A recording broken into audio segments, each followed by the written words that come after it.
I would say moving from academia to consulting was a big shock for me. The project that I'm working on, and the problem is I need to design a water line right here. And how do you do that effectively? And that's not necessarily the skills that were really taught. I would say of how to design a water wastewater line. There, you learn the hydraulics of it. You learn don't uh, you learn the head losses through the pipe, but you don't learn, don't put a 90-degree bend in your water line because that causes significant head loss and it's not allowed by code and criteria.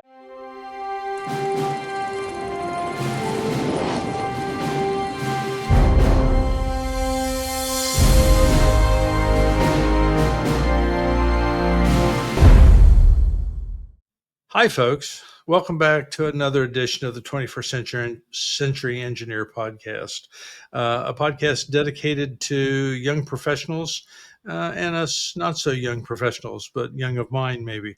Uh, an opportunity to learn about aspects of the civil infrastructure profession, the opportunities, some of the challenges, and certainly the rewards. We have a really interesting guest with us today. A continuation of our series of interviewing and talking with ASCE's 2025 Professional New Faces of Civil Engineering.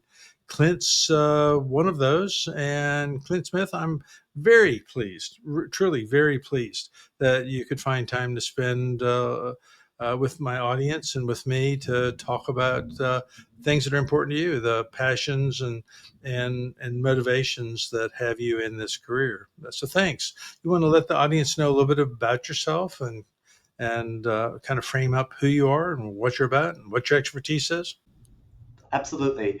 Hi, everybody. My name is Clint Smith. I am a project manager at Half Associates in Austin, Texas, where I work on water and wastewater modeling and design projects primarily. I've also worked in stormwater and flooding design projects, floodplain modeling in my past. I originally come from Alabama. I grew up in Hatton, Alabama, and went to the University of Alabama, where I got my bachelor's and master's in civil engineering. I then moved to Austin, Texas, and I began a PhD program that I decided I did not enjoy, and I withdrew, and then started working. And I've been working ever since then in the Central Texas area. I currently sit on a couple of ASCE committees, including the Committee of Younger Members, the Members of Society Advancing an Inclusive Culture Committee, which is called Mosaic, as well as locally, I help out with the Austin branch ASCE, the local ASCE Austin branch, and I'm the president of the Austin Younger Member Forum. I also Oh, help out with some TAWA, which is the Texas American Water Works Association, and the Water Environment Association of Texas committees as well.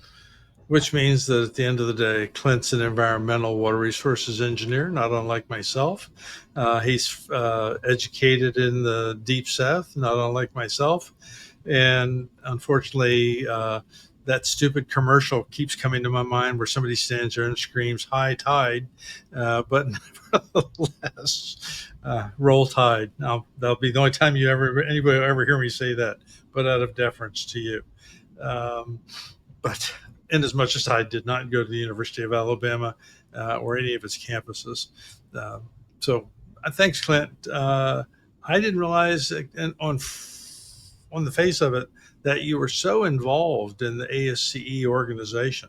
And so let me say at the front, I appreciate your service to the profession and to the society.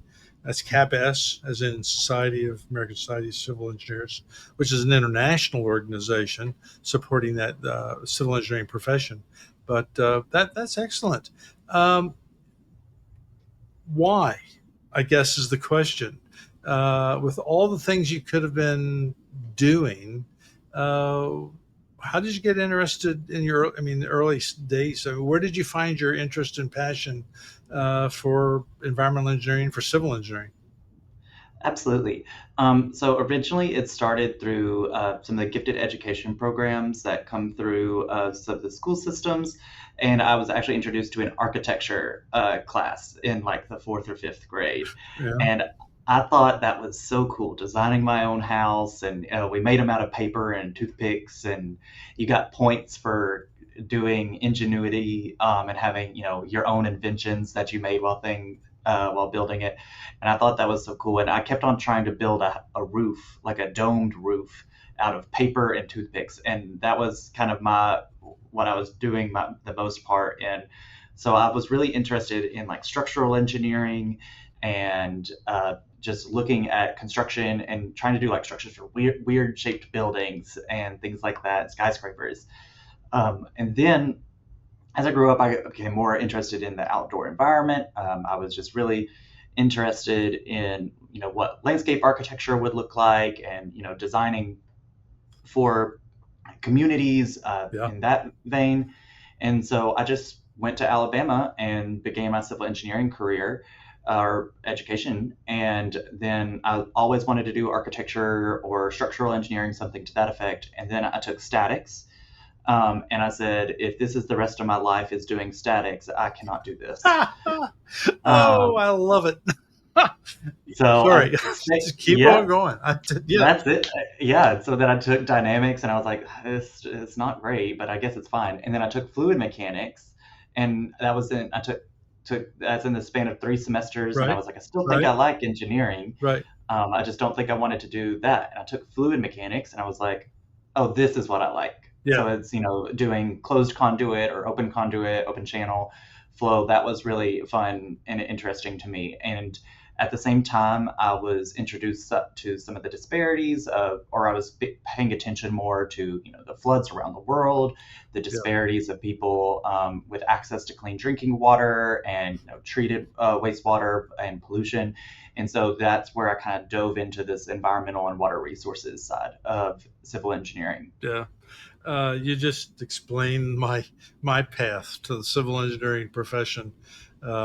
Started off in architectural engineering. In my case, the program I entered got canceled as I was walking through the door. So it was a general program. So I looked at options, went into civil, thinking I was going to be a structural engineer. I made it through statics okay. That was pretty okay, but mechanics materials, I'm going, really?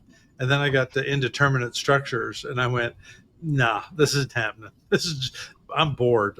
Just nothing against you folks out there that are structural engineers, but I wasn't feeling the love. And then I walked in literally my fluid mechanics class taught by a mechanical engineer. And it was like pressure theory. Yeah, I can see this and fluid flows and I can see the fluid laminae and I can understand friction flow between fluid layers and it's like I'm enjoying this. This is fun. Of course, I was also co-oping at a wastewater treatment plant as a construction manager with a structures focus. Did one structures project, did a whole lot of piping analysis. So, yeah, that's so. It's really a matter of starting in a program and then finding your way. And I'm really happy to find out or hear that you found your way, particularly back from the dark side of the planet and and and, Exactly. and moved into the water area. That's super. The academic piece. Talk a little bit about how that uh, impacted you, and then I understand it was in college that you really got your first exposure to working with nonprofits. Absolutely. So, growing up in rural Alabama, I went to a school where I graduated with about 72 people with my senior class, and we had just consolidated 2 high schools Uh, in the county. Same here. I graduated 71 and 71. That just dated me, but that's okay. Yeah, this is deja vu all over again. Keep going. I wonder if you're going to So, lose your hair like I did. Keep going. I'm starting. Okay, grow a beard. They'll never notice. Exactly. So I was really introduced through my parents and just raising of always giving back to the community. Right? In 2011, there were some severe tornadoes that swept through Alabama, Yes. in central Alabama, where it hit Tuscaloosa and hit Alabama's campus, but it Right. also hit in North Alabama, where I'm from. And so there was a kind of my first, I would say, major work of, going through and giving back to the community and working with the community. Of course, I had done some things through like the Beta Club or canned food drives, but this kind of was like a full effort where we didn't have power for about a week. Right. And so but we also had family friends that didn't have homes anymore. And so it's going to work and help clear debris, but also just volunteer in that aspect. And that was something that was really rewarding for me. And so then when I went to college, I'd been really involved in a bunch of organizations in high school. That was just like the way that I was like, I'll set myself out and aside as, somebody with, because you're always thinking in high school, or a lot of people think in high school, how do I make my resume stand out on a college application? And so I was, super involved in Beta Club, Key Club, anything that we had, I tried to be a part of it. So then when I went to college, I knew I couldn't do everything, but I could focus on a couple of things. That becomes And obvious about the first semester. Yeah, sign up about for about 13 the first clubs, and month, by the second semester, you're down to one. but you get to your midterms and you keep on getting meeting invites, and you're like, I'm supposed to be studying for an exam right now. What do you mean you want me to go to a different club meeting Yeah, tonight, or a yeah, social or something? I was like, I can't do all of this. So I got really involved my freshman year, mainly in the Mentor Up program at Alabama, which is okay. a peer-to-peer mentoring where freshmen and sophomore are partnered with juniors You're and a senior. seniors, and then juniors and seniors also are partnered with alumni. So it was a really interesting program, and I got really involved my freshman year. Uh, was a mentee and was able to learn about that. I also just made some really great friends, both in the engineering program and outside of the engineering program, and just kind of I was an orientation leader, which gave me some great friends. So that was a really fun experience for me. But through making all these friends, I learned about these different programs, like Children's Miracle Dance Marathon, which is not about actually dancing, because I'm not a trained dancer or good at dancing in any It's about vein. staying up multiple hours through the night trying to raise money. As long as Absolutely. you can move the body for 24 hours, you're good to go. Exactly. Yeah. And so we had a relatively newer program at Alabama when I was there. It was probably about 4 to 5 years old. I probably joined when it was in its fourth year, and I just went to that first event. And I was like, oh, this is really fun. It meant a lot to just kind of give up a Saturday and go to this event. And you get to hang out, meet a lot of cool people. You hear a lot of stories about people that have either been treated or are being treated at the children's hospital that you partner with, and we partnered with UAB's Children's Miracle Network Hospital. Right. Um, Which is and the it was teaching, for just those of you that don't know, UAB is the teaching university for the medical program in the state of Alabama. Absolutely great program over there. absolutely. Yeah. And I was actually treated at the children's hospital after a severe car wreck I was in when I was younger. Yeah. And so I luckily only ended up with a few stitches on my tongue, but I know that, but my brother was also treated there for some hypothyroidism. And so I knew the impact that that hospital had on families and providing for them. And so it was so important for me to give back to that as well. Well, that's really great that you had an opportunity to find an outlet for service to the community and to these organizations, and universities do provide that. And I think you made an extremely important point is that you have also had to recognize at the end of the day you're paying to get an education, so that has to be job one. Not to sound like an old Ford commercial, but in the same sense, you do have the time with management with commitment to do a lot of those things. And that's great that you did that. You didn't mention ASCE, so I assume what at some point you tapped into ASCE while you were at school, or did you? I I was recently at an event and we coined the term pizza engineers. Yeah, I would go to ASCE events. I wouldn't say I was the most devout. I wasn't on like a concrete canoe or a steel bridge team. right. Neither one of those really intrigued me as much. And that seemed like the pathway to leadership at the time. And I haven't interacted too much with the chapter since. But that was kind of the pathway to leadership, was you get involved in via those methods. And then they had some volunteering events that I occasionally went to. But I just like I enjoyed going to the meetings where we learned more about the field of engineering and what different practicing engineers were doing. Yeah. And so Right. those meetings were nice for me to attend because I could hear, oh, this is what a geotechnical engineer does. This is a day in the life, or here's what their projects look like, and this is a land development engineer, and they do from drainage study to grading plans and going through all of that. And so Building that bridges and yeah, the whole thing. Yeah. The faculty advisor for 26 years. So that's why I had to put a plug in for the ASCE student chapters. And for those that are listening who are at the student level or thinking about going into civil engineering or any discipline, engineering discipline, these programs exist, these opportunities exist in that discipline. They provide opportunities for outlet, socialization, community service, as well as learning. And those are all key points. Let's shift the gear a little bit, Clint, and move over to maybe a little closer to where you are now.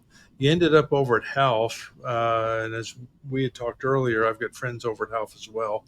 I've been most of those are up in the Dallas area, but I know you're in Austin, and I won't hold that against you. Uh, what's your role at Half right now? How does this education and this passion manifest in terms of the work you're doing for this consulting firm?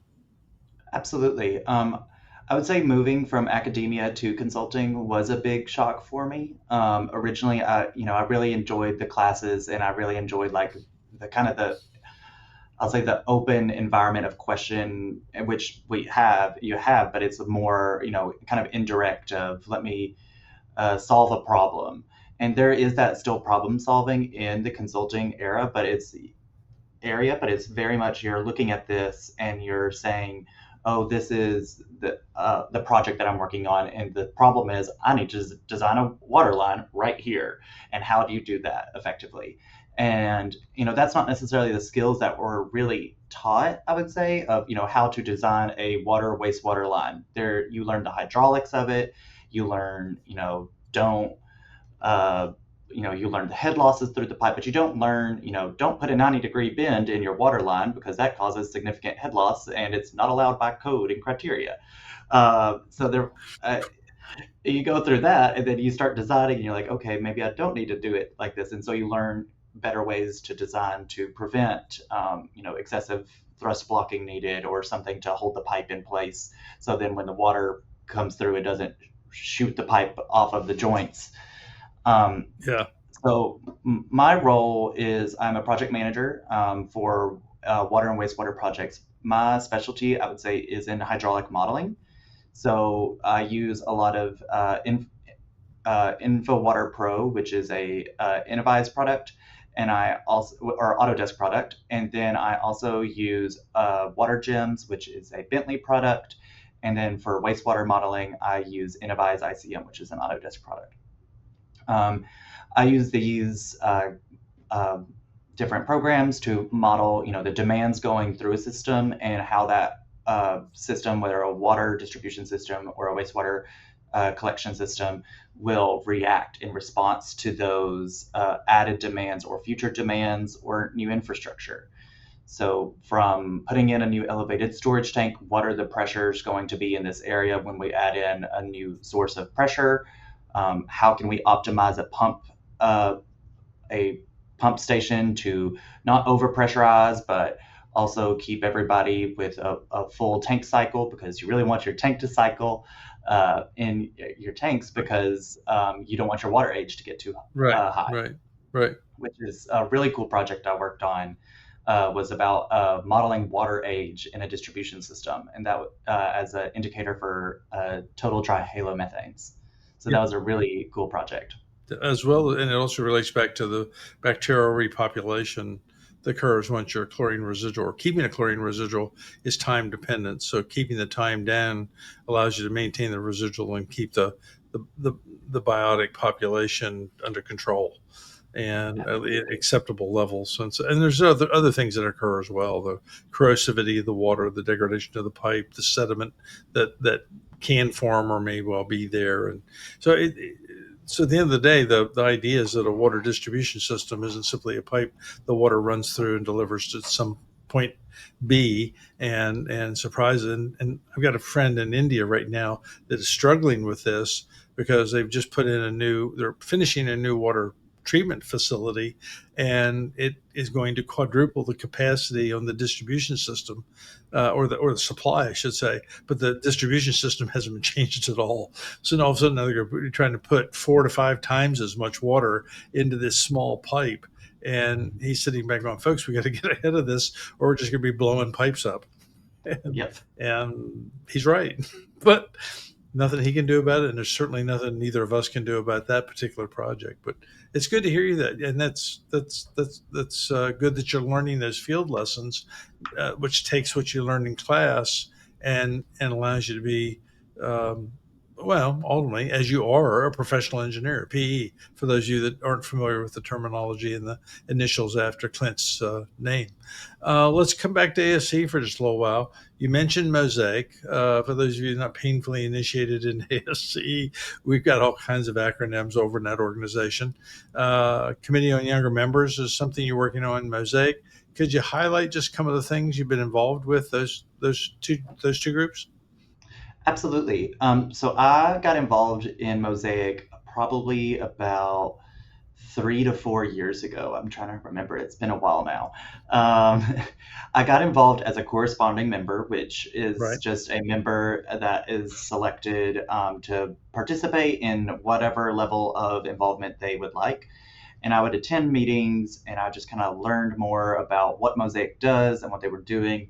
And at the time, they were creating their best practices guide for sections and branches to create more inclusive events and events that could cater to gather more members and make more members feel welcome at ASCE events. Yeah. And so that was the primary focus at the time. Right. Um, and then I believe it was year two that I got involved.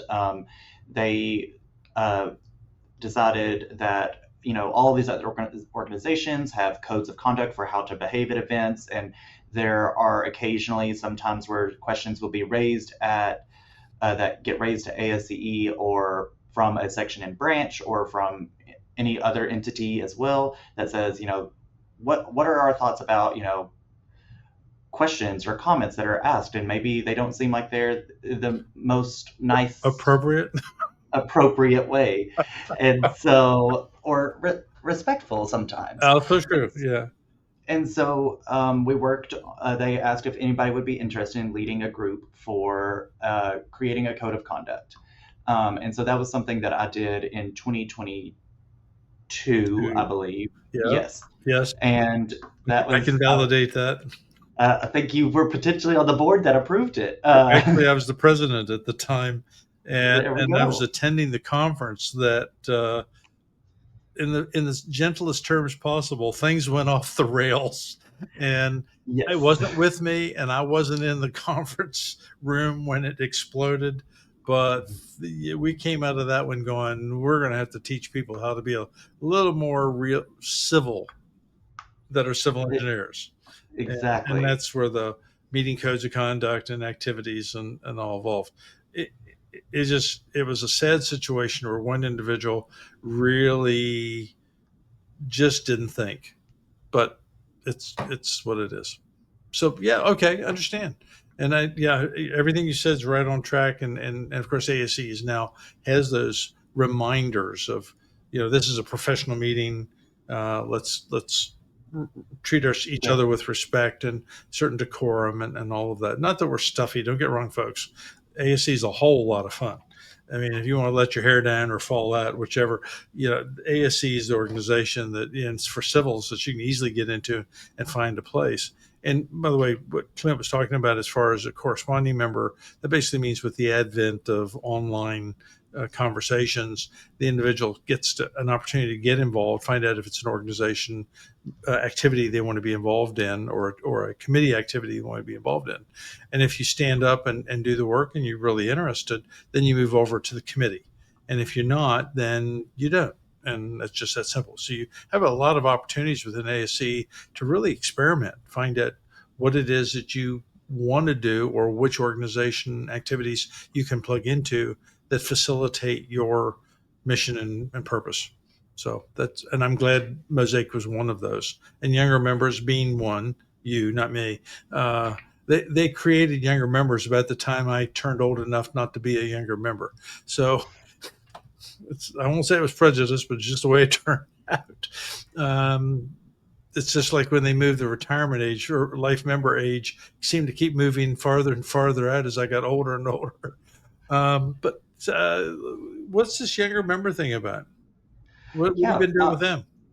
absolutely. So it all started really when Austin in 2022, again, actually, we hosted Oh yeah, what was called a YMC Plus. right. Okay. So there, every year they have the MRLCs, which are the multi-region leadership conferences, and there's always a younger member council meeting as part of those. And uh, by definition in their bylaws, they have to meet every year. Right. And so because of COVID, 2021 was Yeah. canceled. Yeah. It was a full cancel, and they usually happen in the early months, and so they squeezed all of them in 2020. Before I think, from what I've heard, is like the last one ended in at the end of February, and then in March was when a lot of places started shutting down. Exactly. Exactly. Um, and so then in 2022, they started doing them again on a small basis of just doing the younger member groups. So it's smaller groups. It's going to be 30 to 40 people that attend rather than 400, 500. Yeah. And then we would move them, just have them very very small scale. And Yeah. so they got the western and the eastern regions in. And then all of a sudden there was an outbreak in Texas. Yep. And so they delayed it about 6 months, and they moved it to August, which August in Austin is an interesting time of year to host a conference. Um, Yeah. and where we represent the Central region, which has a lot of members from Ohio, Michigan, Iowa, Minnesota, uh, North and South Chicago, Dakota. Yeah. Denver, yeah, North and South Dakota, a lot of states that perhaps don't get to 110, 112 degrees on a regular basis with a level of humidity that's, exceeding 70%. Yeah. It was actually a really balmy weekend in Austin that weekend. The highs were only in the 90s, and the humidity was only in the 60 to 70% range.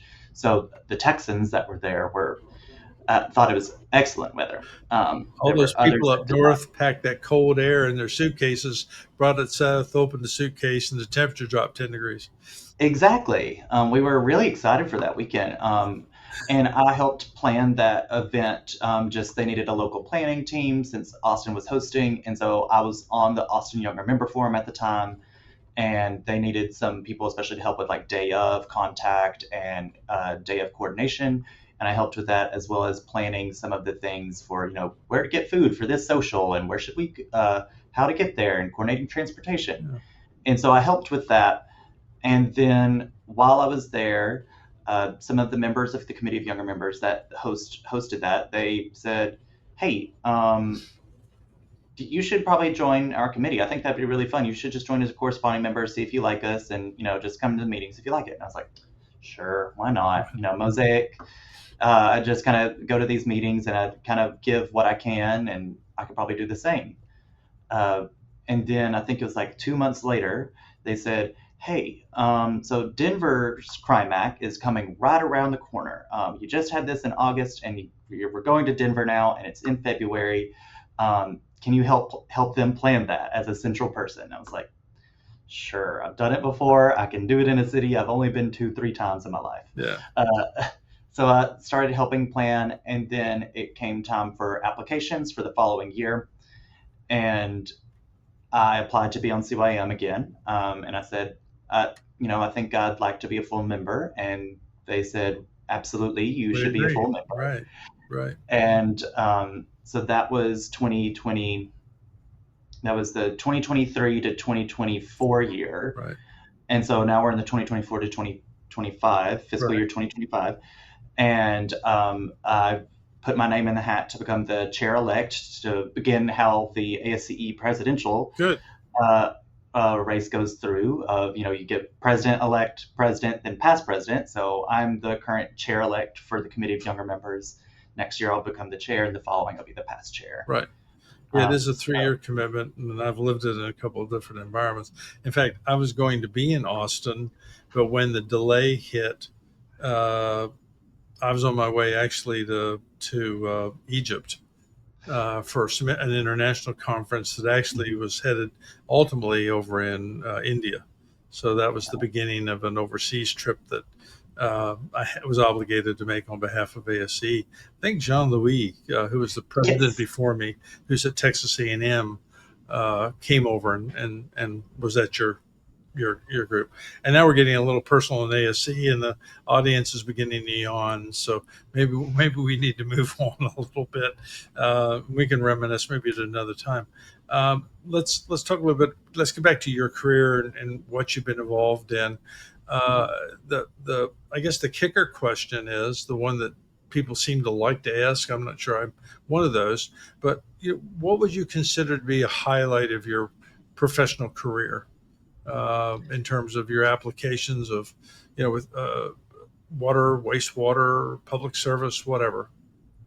I would say there's different things about my career that I've really enjoyed. I spent a month in Kenya and Uganda right after my bachelor's degree working on chlorination projects, well repair, rainwater harvesting, and hygiene classes, teaching hygiene Is practices. that EWB? It was not. It was a very small local organization called Sweetwater Outreach. Okay. It's kind of a couple people in Alabama that have developed these relationships with some Okay. local people, and they get to go over several times a year. And I was lucky enough to be able to go on one of those Okay. trips. So that was really, really rewarding to see the disparity of drinking water. I turn on the sink and I can pour up some water really quick and just drink it. But there was one school that we repaired their well. It was a primary school for girls, and they would walk, I believe it was 2 miles one way to go to a stream that Yeah. had water that Yeah. was not even the faintest bit clear, Right. much less actually safe to drink. Right. And so 4 miles just to fill up their carboy of water for the day. And, we've repaired their well in a process of 2 days because it was a monster of a well, actually. But we repaired that well, and now they don't have to walk so far and they can actually stay at school and learn more. Right. And so that was really Right. rewarding. Yeah. Um, I've worked with EWB in Zambia and putting in wells where there were none. And one mhm. of the impacts that we were told by a local group was, and it's not what you think about, but there, girls, once they were old enough to carry that 25 liter, 5 gallon jerry can, were handed it. That was usually around four. And for the next 10 years of their life, all they did day in and day out, 7 days a week, was walk to the nearest clean water supply, fill the can, bring it home. And when they were old enough to carry two cans, they carried two cans. And if they didn't get killed, raped, or kidnapped in the 10 to 12 years that followed, then they basically were married off to somebody. And by putting a water well in, now the girls were getting an education and entrepreneurial spirit and quality of life, plus the family's health improved. It's really remarkable. And we take it in the United States, water is oftentimes perceived as a God-given right. People complain when their water bill goes up $1 a month, uh, even though they have no problem paying $12 a gallon for water at the local supermarket. But you know, $12 for 1,000 gallons out of the tap. Nah, I don't want that. So it's a crazy paradigm that we live in. So I'm glad you've had that chance to experience that. What about locally? Locally, I've worked on a lot of really fun projects, which I've been really blessed to work in at companies that have given me these opportunities. I remember when I got to design my first water line. and it was for a neighborhood that was going in, and I know exactly where it's at, and it's probably like 40 minutes away from here in a rural community. And so that was a really fun thing where I'm just like, oh, I designed that water line. Like there are people that are drinking water that came out of pipe that I designed. It was the first one I ever designed when I was in EIT, and that was really a really rewarding, like kind of a click in the head there. After I joined HAF, I started doing a lot more stormwater projects.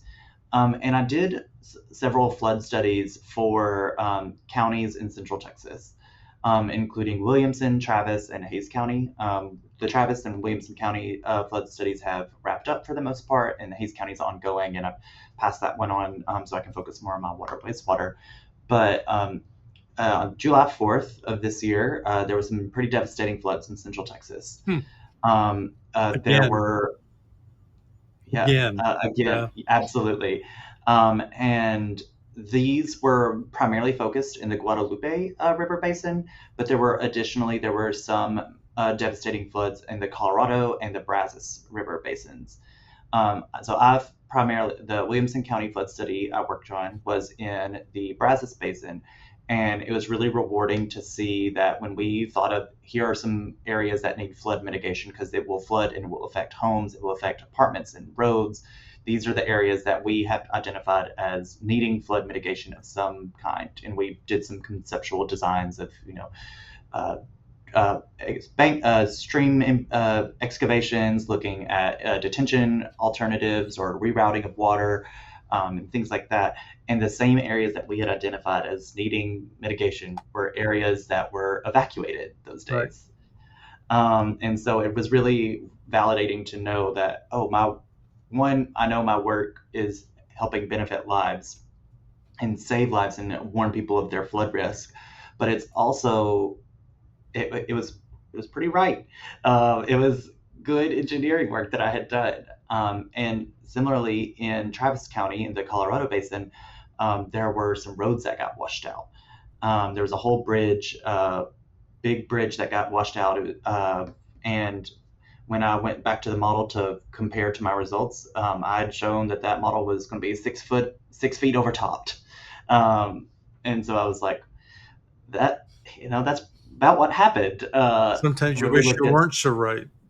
exactly. But it was that level of I am doing a good job, I know what I'm doing, and it kind of clicking into place of the model results match the in-person results that we see from these storm events, and so we can really say we are trying in identifying these areas that need to have better flood protection. And what do you see as the biggest impediment to achieving those corrections? Y- Obviously, you have, uh, as do others in our profession, have the technical competency to do a mathematical analysis, applying physics, science, math to model, project, estimate um, an event. Uh, Hmm. how much water, how fast the water, what elevations, what depths, widths, flooding zones, whatever.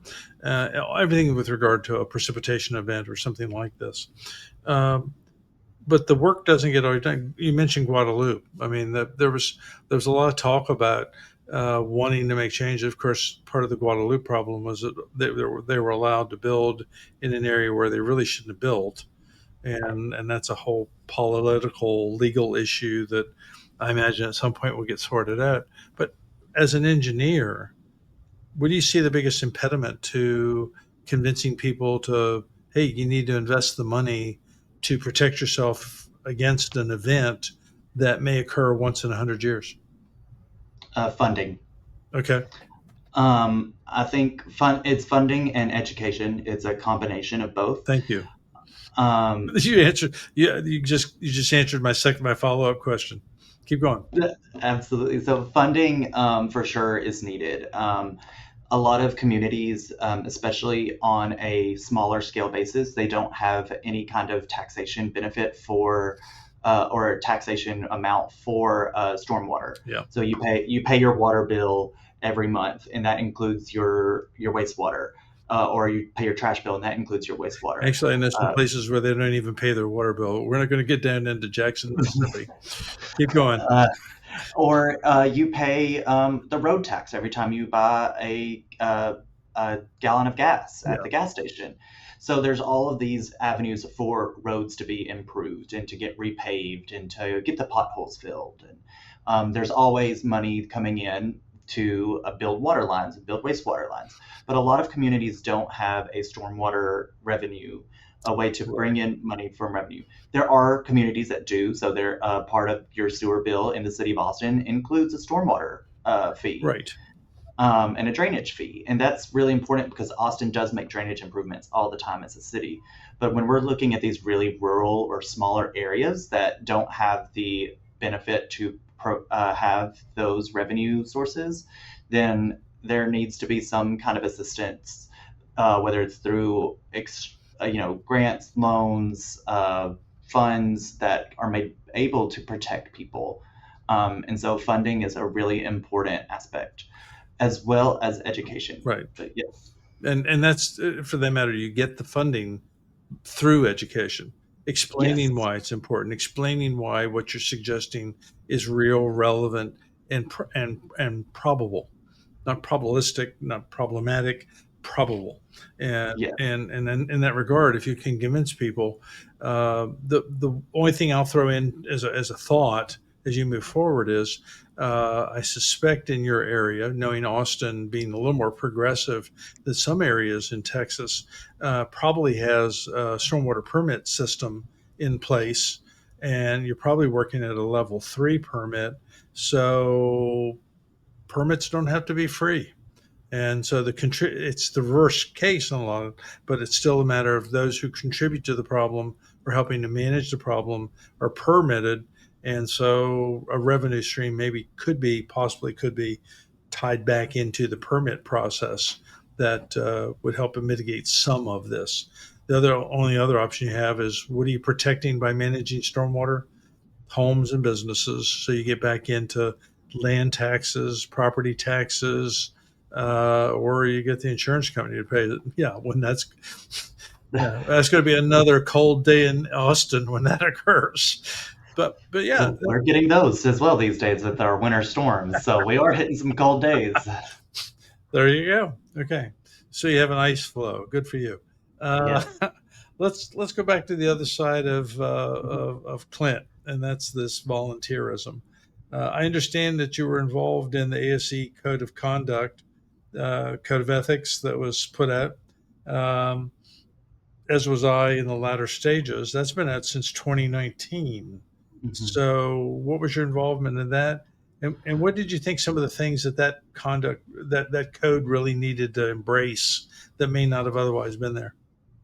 I think it really touched on a lot of the different aspects that were being pulled. It brought ASCE into a revised equal. There's the Equal Employment Opportunity Act, which protects people of different classes, race, religion, ethnicity, gender. And then in 2018, there was the Obergefell versus Hodges case, which Right, allowed for protections based off of gender identity, sexual orientation, and uh, other aspects of their lives. right, And that was really important to bring ASCE into this the modern era of what equal, not necessarily employment, but equal opportunity, and also brought it into a avenue of we are here to allow everybody to participate in ASCE. ASCE is for civil engineers, it's for the civil engineering community, it's for anybody that's wanting to know about infrastructure or learn more about what's going on in the world. But it also focuses on bringing that bridge of engineers impact people's physically and lives. socially. Yeah, Yes. And so it brought in that social aspect of engineering, which was really important because our decisions impact people's lives. If I decide that I'm going to build a road somewhere, what communities am I going to be displacing from this road? And so that's part of the justice initiative of Mosaic, which goes with the JEDI term of justice, equity, diversity, and inclusion. And so it's advancing those four values through ASCE. Right. It was really important to bring, these ethics and the code of conduct for how engineers behave, to have that second thought process of, is this a good engineering design? I'm sure it's excellent. I'm sure you did a great job in designing whatever, or modeling, or your work. Yeah. They did a great job, I'm sure. But it's also thinking of how that infrastructure directly affects the people. Right. And that is what I thought was really important with the code of ethics and the code of conduct. It's not even just infrastructure with people, it's people to people. It's listening to people. So going to public meetings, I went to several public meetings about some of these flood studies that I've been working on, and listening to the people tell stories of how their homes flooded, or how the road was overtopped and they couldn't leave their home for Yeah. days. Yeah. And listening to them, and not second guessing them or saying, well, my model doesn't show it, but figuring out what is the best solution here that I can say, I want to help you. Yeah. Because we're all people that deserve respect and to be heard, listened to. The audience may have recalled in an earlier podcast, it's something I've said for really is a result of ASCE's development of the new code of conduct, and developing, first off, a hierarchy, recognizing that we have a responsibility to protect the health, safety, and welfare of the public, but there's got to be a hierarchical system. So we focus on society, then the environment, then we come in and we look at the profession and the client, and then our peers. Personally, I think the committee got it wrong. To me, it's peers and then client. Because I've been in businesses where I've seen my peers hurt, and for the sake of the client, and that's wrong. It just is. But the idea of what we were doing in ASC led me to a comment. It's a kind of a rhetorical question for us today, but it's basically, who created the wrong side of the tracks? Who is it that designed it? I mean, somebody created this problem that we all understand when we say wrong side of the tracks. And at the end of the day, when you analyze it, it was civil engineers, because we built railways to go from point A to point B, irrespective of the species we caused to go into extinction, the habitat we destroyed, the communities we separated and divided. And by that division, the people that could afford to move out of the dirty side of the tracks did, and those who couldn't didn't. We ended up developing a class system. It wasn't our intent, because we were ignorant and indifferent. And that ignorance and that indifference is no longer tolerated within our profession. So that's important. And then the other side, of course, is going back to what you'd also mentioned in passing, is the fact that we're better if we're inclusive. Having a multiplicity of personalities sitting at the table doing a design makes a better design. One person has the answer. Two people have two different answers, and when you meld them together, the answer is going to turn out to be better. And three people only bring additional opportunities to make a better answer. So, being inclusive and providing an opportunity for everybody to be, as I've often said, the best version of a civil engineer that they want to be, is what we all have to do. It's what we all have to support. And it's a 24/7, 365 obligation. And it sounds to me, Clint, like you're living the dream, like you're in the trench, like you're pushing the stone. And I appreciate, again, as I said at the beginning, and again at this point, for you to do that. I got just a minute, maybe a minute and a half left. I'm going to give you a minute of it, and then I'll take the half minute. Anything you want to amplify? Anything we didn't cover? Anything you'd like to mention in 25 words, more or less? Absolutely. I really think it's important for young engineers or engineers of any age to get involved in their local community, whether that's through a professional organization or through a community service organization. I think giving back is really rewarding and something that benefits you and benefits your community that you live in. And so that's what I would really advocate for. And I applaud that and live it too, and would amplify that. What better way to give back to a community than with a background in civil infrastructure? Because at the end of the day, you can have the best car in the world, but if you don't have a decent road to drive it on, what you basically have is a piece of lawn art. And so it is what it is. And we got to tell people about it. We got to stop hiding our candle under the basket. With that, folks, we've long run out of time. I appreciate you hanging in there with us. I hope you found this conversation enlightening, entertaining, informative, well worth the investment of time that you've made. And as I often say, as we close the podcast, I hope that investment of time is something that pays dividends to you, both in your personal and your professional life. Until next time, thanks everybody for joining in.